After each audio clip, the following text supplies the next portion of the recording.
Greetings, fam. Welcome back to the Learning Channel. This is going to be the first interview conducted on Dr. T. Owens Moore's channel, and I'm excited about interviewing a brother named L.C. Hampton. Let's call him Lynn Hampton. I call him Hamptonio. Got a new book out called Conscious Policing: To Be or Not to Be, a conscientious self-reflection guide for Blacks in law enforcement. Now, this brother has brought people to Cleveland, uh, powerhouse scholars, and I don't think he's been on this other side being interviewed. He has this 360 info network up there in Cleveland, one of the longest running shows, radio shows. He was part of the Carter G. Woodson Project. I mean, the brother's on the ground, boots on the ground in the community, take care of business. So as a retired police officer, he's now has his book out where he wants to share with people about what's going on with the nature of policing and how we need to make it better. So this book offers a powerful firsthand look at police culture through the eyes of a Black police officer deeply aware of America's racial history and its impact on modern institutions. Blending personal experiences with cultural and historical analysis, the author challenges readers to examine consciousness, identity, and the cost of assimilation within law enforcement and the society at large. This book is I found it real dynamic because I know you. So as I know you and I'm talking to you, it's like, man, this brother threw it down. I got 391 pages, and it's like got 360D network of truth. Man, you just taking that knowledge, my brother.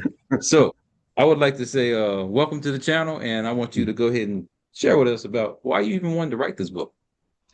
Well, that's very interesting. That you say that. I did close to 31 years under the police department, and I was an adult.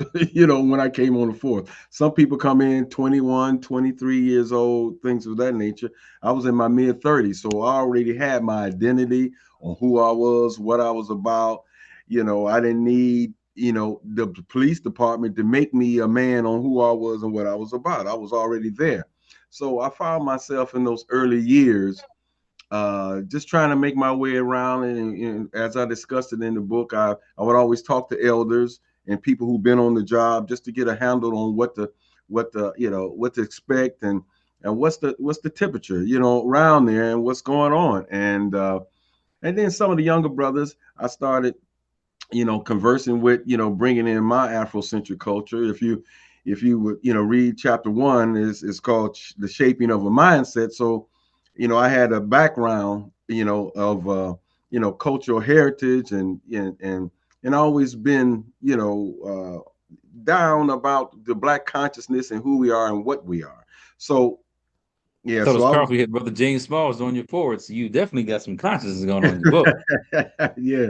So again, I'll find myself throughout those early years being debating some of the African American officers. It would be like me against about 4 or 5 different African American officers, trying to get them to understand, why are we in this position that we are in right now, as far as the African American community, and really what got me is really kind of made me a little bit depleted of energy and trying to deal with them. They never seem to understand the root cause. Right. They would look at everything on the surface. So for you, you're past president of the Cleveland's Black Shield Police Association. So were these like discussions before you became that president, after, or during, or where did you have some struggles with trying to change minds? Yeah, that was on the onset, on the very beginning, and when I came in, because I was active in the community. I was playing the African drums. I would, after changing clothes in the locker room, I might come downstairs with a kufi on, some African print on, and white and black people looking at me like, okay, well, who is this dude? Who is this brother? So I think I established early on who I was and what I was about, but not Yeah. being not Mhm. being like a rebel or trying to be so this and that. I was always conducting myself, how people treated me. I never was, aggressive and all that kind of stuff, but Right. they just knew I knew I had a good foundation on who I was. Yeah, and that's important because that's what you talk about throughout the book, culture Mhm. unity. That's what we need. But for Mhm. you, police officer, why police officer? Yeah, that's interesting. Well, They should have did a story on us because it was like five of us within a 1 block radius on the same street who came Cleveland police officers. So at that time, it was like 2 or 3 of my friends became Cleveland police officers before me, and I was debating about it. And during that time, the job market wasn't all that, great at the time, and I had a baby on the way, and I was like, you know, I said maybe I'll do it for a little while. And then, because of the nature of my, background and things like that, I, I said, you know what, for my community, I knew the relationship between blacks and the police department. I say, okay, I want to give them a different example of how black officers can, interact with the community and be empathetic and sympathetic towards the community. So I decided to join. You had country and city life. Moved from the city, went to the country. So what part of that had a greater impact on how you then became interested in being a police officer? Well, I would say, both really, that was a good experience for me of really kind of taking me out and chilling me out and seeing a different way of life out there in the country to where, people, trying to sustain themselves through living off the land and things like that. My mother was very influential in doing that. And it just grounded me. It helped ground me a little bit. And maybe it took me away from those years when you in that 16, 17 thing where you're kind of getting out there crazy. But I was out in the country, slopping hogs and feeding cows and things of that nature. So it really matured me and gave me another perspective. It grounded you because I've always known you to be a self-sufficient brother. Like we're going to do this in the community. We're going to create and build our own. You follow the Marcus Garvey's philosophy. So I'm Mhm. just thinking about maybe that the country living and set the tone for you to now drive the rest of your life. Even though you had a great family foundation, you said your mom was very influential. This brother named David, I guess your brother-in-law. Yeah, Rabbi David Hill. yeah. Yeah, he was the pastor of our church when I was real young. Then he came into our lives and really set the whole family on another course as well. Right. So now, I mean, influential figures, and you've been doing that in the community there in Cleveland for a long time. So Mhm. retired. How is it being retired police officer now? Well, it's interesting. Something to getting used to. I joke when people ask me how it's retirement. I say, well, me and retirement, we in this relationship. We're gonna work it out. You know what I Mm. mean? And I'm just not. It's about a year and a half now, so I'm just now getting used to it. But I see that there is, still work to be done on some other fronts. And one of those fronts that I'm trying to work on is really connecting with the motherland at this point. Yeah, you say. So what I'm saying is that the black officers, to make better decisions, it will be imperative that they have some connection to their culture and are on the journey for a higher consciousness. So that's what you were battling, you say, as you were trying to teach and also serve the community. They just wasn't hearing you on the consciousness part. Yeah, and in that chapter, I talk about, when I talked about some of my mentors, and, they would discuss, hey, Land, all a person know is all they know. And what they've been exposed to. And that's the, the hardships and dealing with that, because I'm trying to say, hey, check this out, look at this. And it's a different way. And first and foremost, we as African Americans have to understand that most of the information that we're receiving at this point is coming from the views and the worldview of our European counterparts. And if they don't understand that, then it could be difficult for them. You emphasize brainwashing throughout the text. You know what I mean? You just talk about that whole influence of the media. So you're addressing all those issues, and that's what I'm saying. This book is really not just for police officers. That's right. You, Hmm. it's the Carter G. Woodson, project that you're involved in. You've Hmm. been in the community on a ground, like I said, the boots on the ground, Hmm. grassroots organizing. So it's not just for police officers. So for the community, you want to buy this book, you're going to have a wealth of knowledge and like it's back to back to back to back to back information. I don't see a break in here. You have Yeah. me reading it through, reading it all the way through to make sure I can keep up because I know you. But it's like, so that's a different side of you. So all that time that you had, brother Dr. Fence coming in and Kava Kamene, and you had Tony Browder, So you had all these people coming in, you just absorbing that knowledge, putting it there Absolutely. like a sponge. And now you didn't put out your document. That's right. That's right. Absolutely. So you want to go through, I read the introduction, the chapter one, shaping of a mindset. You want to make any comments on why you wanted to start off with that? Well, everybody's journey is not the same journey, and we have to understand that. I had to make some of the black officers understand that, because you might have had somebody in your life that changed your life. It might not even been your parents, somebody, a neighbor, you walking down the street and an older guy fixing lawnmowers or something. He say, "Hey, young fella, come on over here." And next thing you know, you got a lawnmower business, and somebody changed your life and showed you a different direction. So I wanted to tell my story, that what was real influential in my life, as far as my parents is concerned, and other things in my environment that I was exposed to, that shaped and cultivated my mindset. So I wanted to give the readers a chance to see how that I arrived at this point there where I'm at. And if Right. any So of it is similar to you. Mhm. and you've always been about community policing. So that's what we're talking about. If you don't Yeah, know the community doesn't know you, there's no connection. The police officers aren't connected, then there's not going to be really justice that's being right. carried out. You talk about trauma in that first chapter. You talk about like almost like epigenetics, but you mentioned the 24th. I don't know if you the 24th Infantry. You talked about Okay, yeah. yeah. So you dropped some gems, the Panama Deception. You talked about the Confessions of Economic Hitman throughout. So you dropping gems on what people need to be reading so they Yes. can understand from a different perspective how we're being manipulated. So the 24th Infantry, I even have a book on the strength of the fight where they Mm. talk about the 24th Infantry, and I saw on Prime Video about the violence that we went through, but we had to protect ourselves. So as a police officer, sometimes, if you just go into the system, like the system wants you to just it's a corral people, not teach people, not help people. Like Mr. Friendly's gone, we got a problem. So I like the way you interjected history within your discussion. Yeah, and that's throughout the book. Actually, Yeah. it's a history piece, really, and I did that as a reminder, because some might have forgot, and not thinking about history, because without history, you're lost.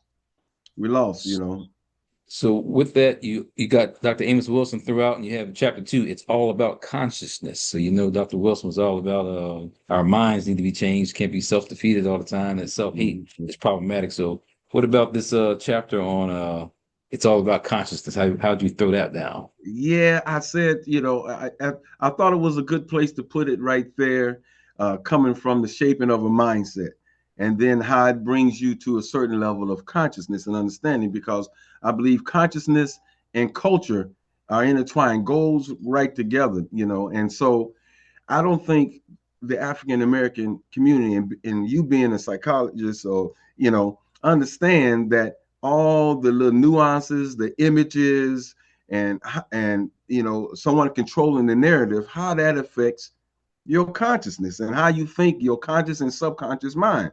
So chapter two is the most technical chapter of the book, and we get into a couple case studies and things like that, and show like how a person thinks. They say, how a man thinketh. They say pretty much. So we have to get into the groove of understanding and knowing, the things that you see and the things you absorb, and who is putting out the certain information to get you to respond. Because we don't know the history on how this country has been into mind control forever. So that's very important for them to understand and absorb that. I like the way you use experiments, talking about the mice and the baby Yeah, mice who coming yeah, from parents who didn't know how to escape. And so now epigenetically wise, it's like the next generation frees up, doesn't know how to yeah, escape. So you exactly. just talked about again some deep history that you're trying to pass on with experimentation. I like Yes. that. Yeah. Mm-hmm. So chapter three, Mm-hmm. that was Yeah, from the chapter two. streets What's to really going, man? cadets to the streets, I believe, something like that. Yeah. Yeah, from cadet to the streets. So you said it was kind of a challenge being you call it a rookie? You say a rookie. Yeah.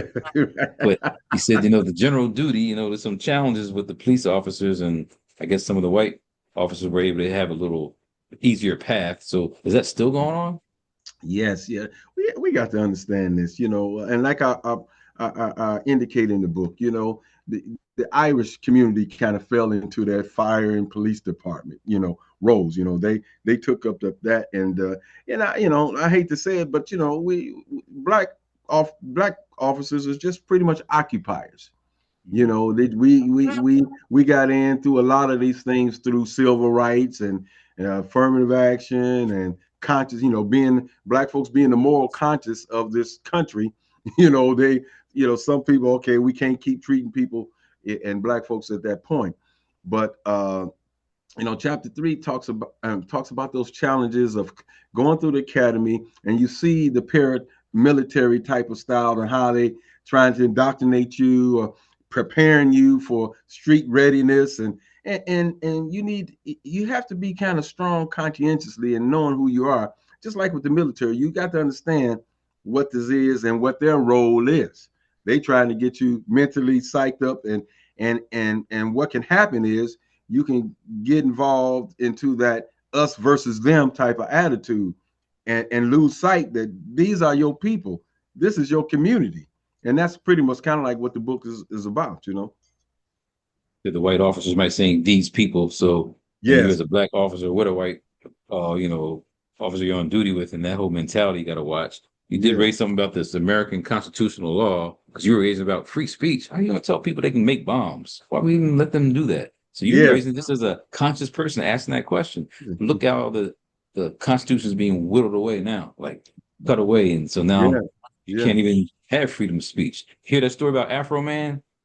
Yes. Yes, I did. Yeah. Yeah. Hey, it's freedom of speech. Right. They Right. police Right. bust his house up, and now so he Mhm. got to pay money. So he made some songs, but freedom of speech, he won in court to say that's important. And you were trying to emphasize that as a cadet, you know? Right. Absolutely. Yeah. But it was just disturbing a little bit about that. Those freedom of speech, freedom of press. And people putting, learning how to make pipe bombs in the. You know what I'm saying? I'm like, okay, now, okay, is there a limit to that? You know what I mean? And so, yeah, a younger, middle aged guy coming in and understanding and learning it, it just didn't make, I just didn't feel that. And as far as the morality I'll say, well, where's the morality of the country with that? You know what I mean? Right. So this was Yeah. one of those things. Yeah. And you said on page 130, the black officer is in an awkward position and is a special breed. Let me Mhm. explain. Knowing the history between the police and the black community, black people should not ever, in one sense, want to become the police, especially if you consider how black people have been treated. So I guess you dealt with that and you were struggling with that as an officer, not Mhm. being a slave catcher. You had to have a different mentality than there's others around you. So you had to walk by an example. Absolutely, absolutely. And like I said, we could get caught up into that, and that was some of the issues that you know I found out in dealing with some of the white officers, not understanding that. They would always be kind of curious and wondering why the African American community felt that way about the police, and I would just be like, oh, wow, do you know the history? You should know a little bit about the people that you call yourself, serving in the community, but they always seem puzzled. A lot of them seem puzzled on why the African American community had issues with the police, you know, and I was like, wow, really, and sometimes we would overreact to something. Maybe everything is not racial, they might.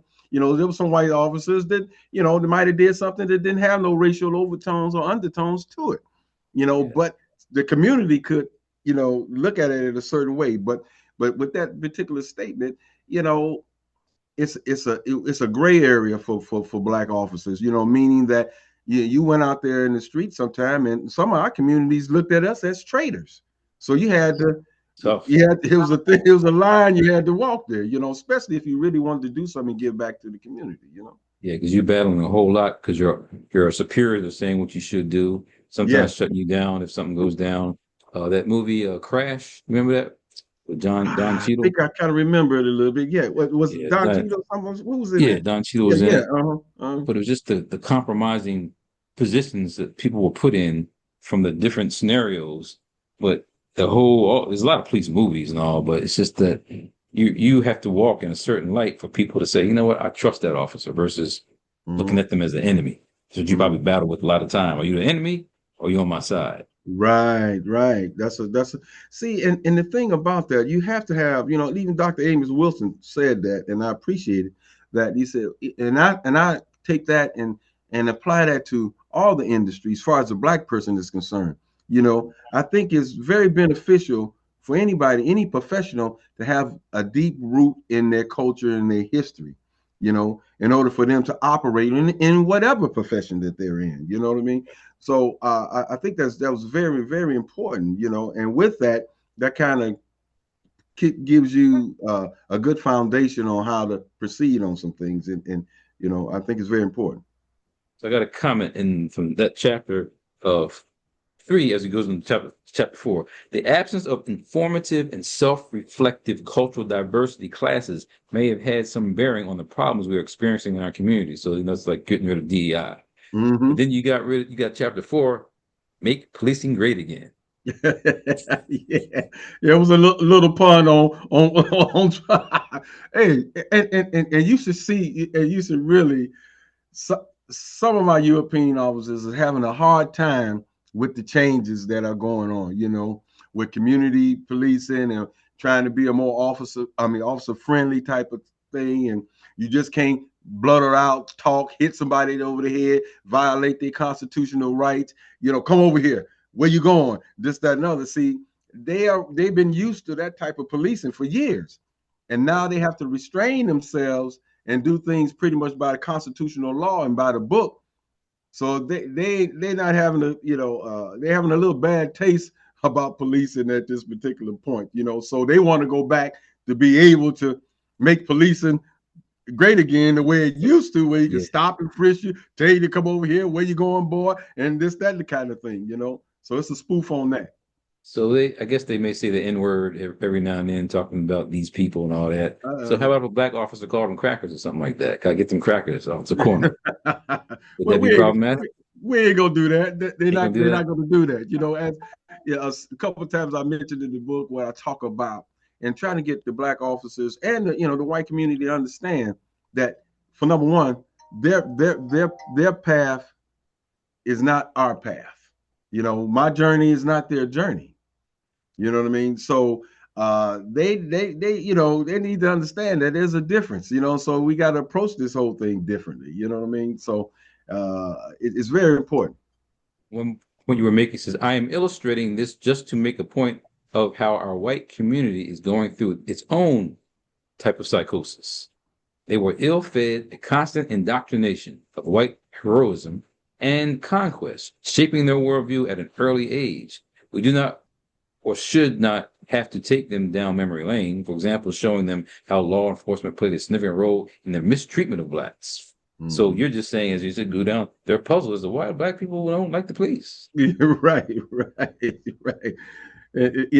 Apparently, but see, and they need to know that, they're fed a constant indoctrination of this, and how black folks are and got a tail, and, they lazy, they this, they that. And they grew up believing that. So they need to understand that, they've been duped too.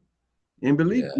believing it. And subconsciously, like we talked about in chapter 2, you're going to believe that's the way it is, and those things are normal to you. So Yeah. they need to understand that as well.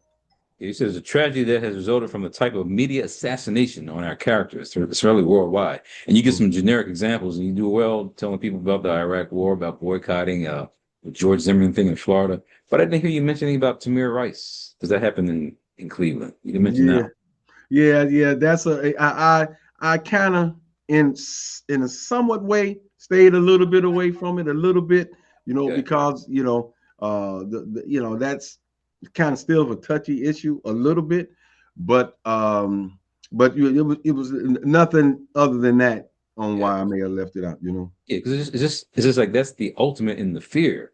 The person has a gun as an officer, and whatever, the first thing is get the gun rather than talking to a child. So it was just the whole dynamic of how that went down. So I thought that was a good case, just like the George Zimmerman thing. They looked at that child, they didn't look at him as a child, look at him as a criminal. So if that's Hmm. their first thought of somebody, you're not going to treat them properly. That's correct. See, again, in I believe in chapter 3 or whatever, it talks about how we need to be more involved in the selection process of these police officers. Because a lot of our European officers that come in, they never had no good relationship, with the black community, before they became police officers on the job. So we need to make sure that the type of people that we are hiring, you know at least understand African American culture, and it is very important that they do, because they'll wind up getting hurt or hurt somebody else before they learn about the African American culture.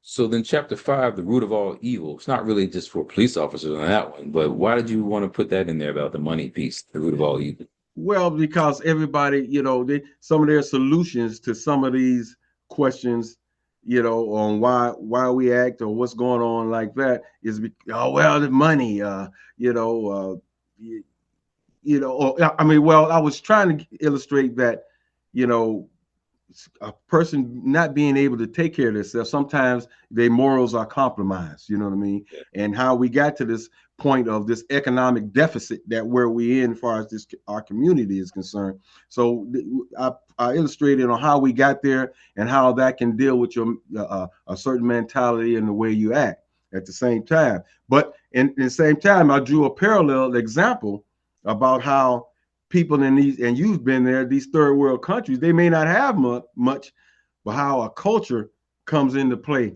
At that point, they still will sustain or allow them to keep some of their morals, because that culture is tight, even though they may be poverty stricken. Yeah, like I said, for the reader who's going to read this book, the emphasis is on cultural unity throughout. Even your experience, you had Liberian connection, and you saw another culture, how they kept things together. So how do we now transport some of those things here? You conclude the chapter with, we must reset our thinking, cultivate our minds, think collectively, and hold ourselves accountable. Like you said, things are happening, but you can't just act like you are superior to somebody because you may one day be like that. We Mm-hmm. need community policing, but more importantly, we need conscious policing. So you laid it down again by letting people know, look, it's not all about money. It's about being conscious of what other people may not have, which is money. That is correct. That is correct. And I always, like I said, I pondered on what what how is other people able to make those particular moves? What was the glue that kept them together? You know, and so it had to be the culture. That's what Right. was the culture. So if that's the case, you go to chapter 6, follow the leader. Really? So what are you saying? What are you saying?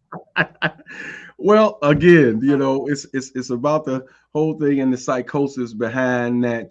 Because if you want to say it plainly and you want to be the truth about it, a lot of us just want to be accepted by the system. Dr. Claude Anderson talked about that when we had their attention in the 60s and things of that nature. They wanted to know, that we wearing dashikis, tikis, and afros and all that. So they was a little, concerned about that. So they had to say, okay, what is it that you want? And we just ask the wrong question, or ask for the wrong thing. We go to your hotels, go to your restaurants, live in your neighborhoods. We didn't ask for anything to be self-sustaining and for our own community. We just wanted to be accepted. So I went down memory lane with that through history and Yeah. followed the leader and saying, look, this is the history of the people and the system that we're following that don't have a good track record at all and putting and developing the society of a peaceful society that even looks out for the least of them. That's how you judge a society, or how you treat the least of them. You know what I mean? And always the least in most of these societies that European that they're put together, they always had their foot on somebody that was different, or different in religion, different in color, or whatever. So I'm saying that's not the right lead. You need to come back home to the original people who started it all. Yeah, you talk about the dynamic of how they use friction and conflict and put people against one another. thrown down, like I said, going back to history, called the Vandals, the Gauls and the Vandals. That's the word vandalism or vandalize comes from. Throw Yes, down the yes. Slavs and the word where the slave come from. So looking at their history, so you now make the point that I'm making is that they were out of order and their qualifications for running the planet need to be closely examined. Absolutely, absolutely, absolutely. That's the meat of that chapter. You fall in the wrong lead. And I get into that part of just saying, you know, um, following that lead. If I'm a follow anybody, I want to follow something or system that I feel that is respectful, moral, and capable of me following them, me taking me.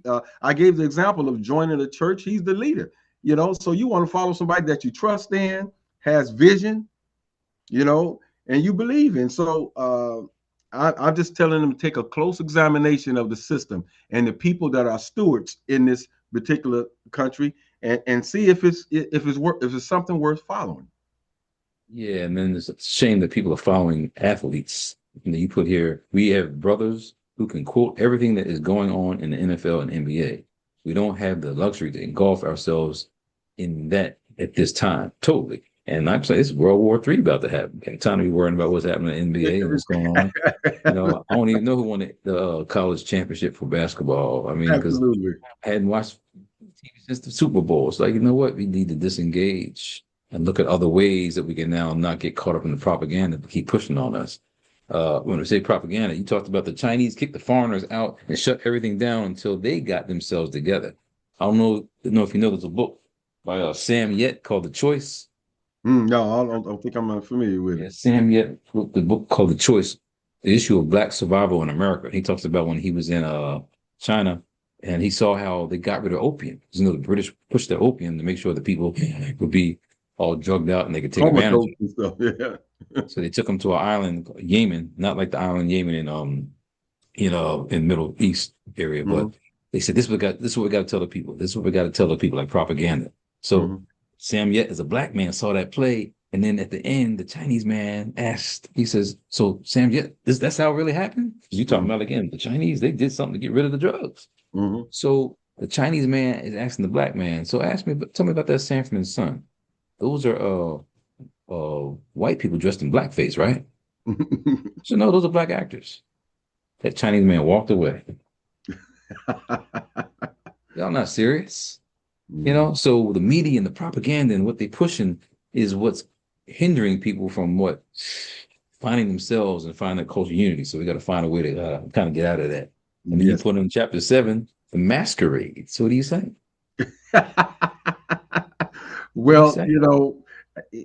during the course of my years, I'd seen, and watched other blacks get in rank, lieutenants, sergeants, deputy chiefs, and just like Obama to a degree, um, we applaud that and like to see us in those particular positions. So we think some of the benefits come with that. I've seen through the course of my years and heard stories from the elders and stuff of how some of the white officers getting in trouble, but guess what? They took care of them. The bosses took care of them, tucked them away, got them out of the limelight for a minute. When time came for discipline, they walked if they liked you. If you became a butthole, as they say, they may let you behind get chewed a little bit. But if they kind of liked you, you was okay, not a troublemaker. They put you away and tucked you away. So you've seen that happen for the years and years. So you thinking some of that's going to be reciprocated when you got somebody who looked like you in charge, but it don't come with the same power. It's limited power. At one point we couldn't even arrest a white person. You know what I mean? Back in the day when we was coming home, you couldn't arrest no white person. You know what I mean? And we feel even today. I talked to an officer just the other day about that, and he was in agreement. You're shaky about who when you're arresting a white suspect because you are worried about his circle of influence, who he may know that may cause you some issues down the road. So Yeah. so anyway, it just I call it limited power. It's not really the same type of power as a white person in that position. Yeah, and that's interesting because Jack Johnson is a black boxer. He was devastating, but they didn't really want him beating up white people. He talked about Bass Reeves, I believe, in here as a black Mm-hmm. officer back Mm-hmm. in the day. It's history. Right. Who was Right. arrested as a bounty hunter, getting Mm-hmm. people. So, but it's changed right now because of the dynamic of who's really in control. So, like you said, it's a masquerading issue of power. The Mm-hmm. powers that really believed in the Bible wholeheartedly, we would not be in this position. So these people, these Christian evangelists and all that, talking about the Bible, if they really believed in it, we wouldn't be having all this disconnects. Absolutely. Absolutely. Yeah. Absolutely. Mm-hmm.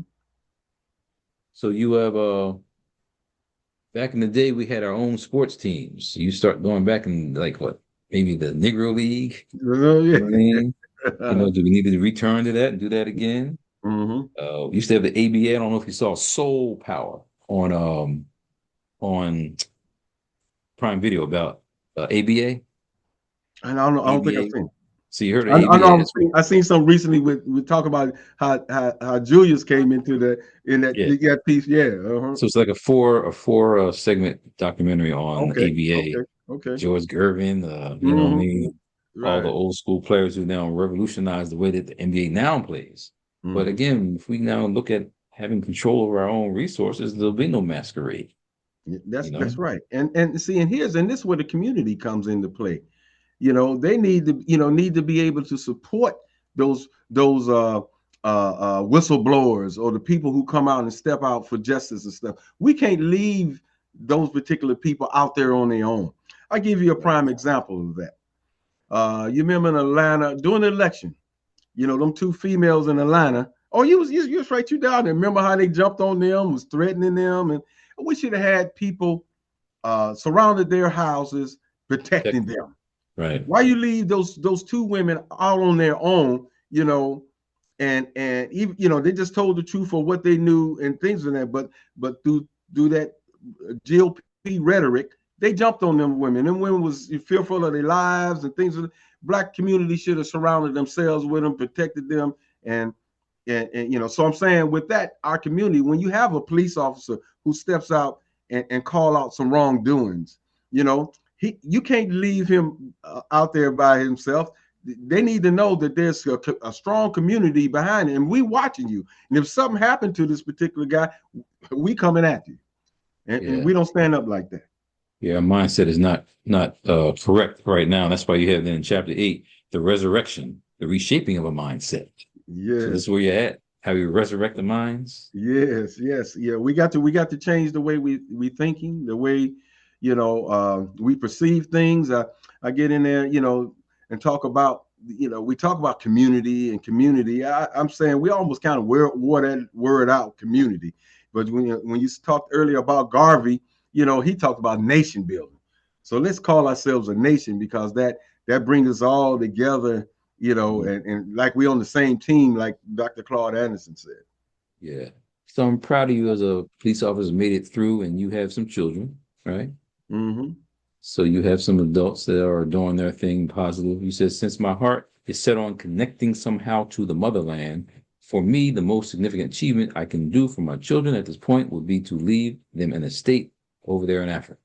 Yes, absolutely. By being where we at right now, there's a global shift. I believe this is my observation. I believe there's a global shift, and our ancestors talked about, even biblically, talking about the first should be the last should be the first. People standing far off, Babylon, the great Babylon is falling, and things like that. And I think we're in the midst of this shift, and I want to be able to pioneer something for my children and people who come after me. If we have some issues over here in this country, I want to be able, to lay out something for where my children they can take their talents and go somewhere else and do something that's on the upward trajectory, as far as a movement upward. So I would think that would be because that seems like that's always the issue a lot of times with the African Americans, because a lot of our kids got to start from zero all the time, because there's that cultural connectiveness and consciousness is not there. So they have to beg for a job, they got to work for somebody else. They got to tap dance to get a job. Now they're taking away any type of fairness with the DEI situation. So I want, we got to be able to think ahead. And let me give you this quick example. I remember it's a place in Cleveland area called the it's an island, Puddin Bay. It's called Puddin Bay, and I went up there. It's an island in Lake Erie, and there's a lot of activities and festive stuff going on over there. So I was talking to a policeman over there, and he was pointing out a couple of the buildings. You see that? You see that building right there? I said, yeah. He said it's been in that family for 120 years. You seen that building 110 years. I was like, wow, the decisions that them parents made right there, that their children is still benefiting from that, and that stuck with me. You know what I mean? So, even if you get a house to leave them with, so it's paid off. They're going to college. They don't have to pay rent. Now could you imagine working 25 years or even 15 years? Now they're having to pay rent where you can stack your dollars to do other things and make some other moves like that, setting them up financially like that. So, a lot of times we're not in those positions, and so that's what that's about. I want to be able to leave them something so they can step into and if they have to, start a new life over, somewhere else. Excellent, excellent. Yeah. So you wrap up with we need an antidote. I don't know if it's a poem you created, you Yeah, that's the did. poem I wrote. Yes. Yeah. So police officer, or organizer, poet. So you threw that in there. We need an antidote, and you got a bonus chapter. Man, you just lay it out there for the community to have some information. And yes, yes. Yeah, that bonus chapter, I talked to Professor Smalls about before I was writing it. And, I had some little, you know, I wouldn't say it wasn't anger, but a disappointment to where I said, I don't think I want to necessarily come out and jump on somebody, but it's some things that I want to say. And it's a lot of things I want to say. So that bonus chapter is just things to make you go home. So a lot of things that I observed over the years, that we need to question and look at. So I just put a little rant together of a lot of little things, and hopefully give some people a chance to think about it and look at it. Yeah, because people who don't know you because they had not been in Cleveland and part of the you know, community there where you bring people for lectures and all, Mm-hmm. you learn some of these things from the people that have come through. Absolutely. The great Mm-hmm. United States medical system and basically how that was set up for exploitation. How we got this whole the medical industry going to a drugstore to find a cure rather than something in your yard. Mm-hmm. You Mm-hmm. talk about the bioweapons and the AIDS to what we now move to that jab thing that happened. And Yes, then you yes. got you got something on what is this? The God complex. Mm-hmm. The last post, so why they got a God complex? Something like Right, that. right, You got right. a little fact check about our religion. So that's kind of binding some people and holding them back. So are we Mm-hmm. sleepwalking? So you laid it out, motherland mystery. I mean, you talking to the people. I mean, I got mad respect for you to put this together. This book is thicker than all my books. You put the work in. Yeah, a little bit, brother, a little bit. And it was a part of the bucket list. Something that I wanted to do. Uh, you know, through all my times and years. When you went back to chapter 1, I was a kid observing all this thing. We had come on, for I'm 7 something years old, and my pastor got the black Jesus sitting in the church way back Mm, then. That was that was yeah, unheard of back then, bro, and a bold statement at that, to do that. right. So all that accumulation of that, and wondering why there's no blacks in the Bible, and all this take place over in Africa, but no black people. How does that, Yeah, affect a person's consciousness? yeah. You talk about on page 103. Now you have the nerve to tell me you've made up your own mind. Most black people are nothing but black white men. Hmm. Mm, Nathan Hare wrote a book called Black Anglo-Saxons. So you now talking about the consciousness. If right. you thinking about somebody else, you're not thinking about for your community, which is problematic. Absolutely, absolutely. Yeah, and we got to understand that, Doc, is that if you don't control none of the institutions of thought, none of the infrastructures, none of the narratives, you see how they act when we try to, get into a big media situation to where we can tell our own story. They got an issue with that. So if and indoctrination started when you was young. I pledge allegiance to the flag. So you're nothing but black and white, man. You know, you're operating in the worldview and ideology of somebody else. Black and white is almost 180 degrees different from each other. You know, the spectrum of color. It's 180. So just like we like our food different, we worship different, we like our women different, we think of nature different. So if all our viewpoints and ideology and things of that nature is different, so right now, if we don't control none of those things, you just living a white experience at this point. You don't know nothing else. Right. So for a police officer or wanting to be a police officer, when is the best time for someone to be reading this book? What do you think? Oh wow, it'd be great if they did it before they became a police officer for sure. So get a good understanding, and then if they come across some of those things, they'll be able to, point them out and understand how to proceed. Because you know, we leave our kids out to the sharps. Let me give you a quick example. Okay, you might have some talent that we in dealing in the sports arena. You got some talent ones that that might be making it towards the pros or at least the college. And so if we got our greats like that, we tend to let them go to the Dukes universities and the things, and we let them go right out there in the Sharks, and the Sharks just divvy them up. All the people feeding off of them. Everybody around him is getting a little bit. His publishers, his accountant, his banker. All these families are feeding off of this talented brother. And you see, and we have just let him, get eaten up by the sharks out there because he's not grounded foundationally, and and they throwing all this stuff coming at him at 100 miles an hour, and a lot of times we lose them, and they don't understand that they need to turn around and lift folks up and have a responsibility in their community. Yes, you're with the Black Shield Police Association, but do you think you could be using this for workshops, like helping police departments? Yeah, I think so. Yes, absolutely. And that's why I said as use it as a guide. It True. can be You used said as that. a guide. For Right, blacks and right. whites. Just give them a Yes, heads up. right. Of what the police call, and it's all about a self-reflection. Did you fall victim to the institutionalized behavior? You Hmm. know, and that's a self-check. You know, for yourself. Yeah. And I know you said you're not on Facebook anymore. You say you're done with that because of what Yeah, people are talking about. it's getting a little better now. I the last couple of years or something I started because some good postings, good information has finally been coming out. But when it first came out, I was like, "Come on, this is a chance to really make the world smaller, and dispel some of those stereotypes." Yeah. So historically, is this your first interview for this book? Yes, it is. So Yes, we it now is. have to do some campaigning to make sure the book gets on out there. So where can you find the book?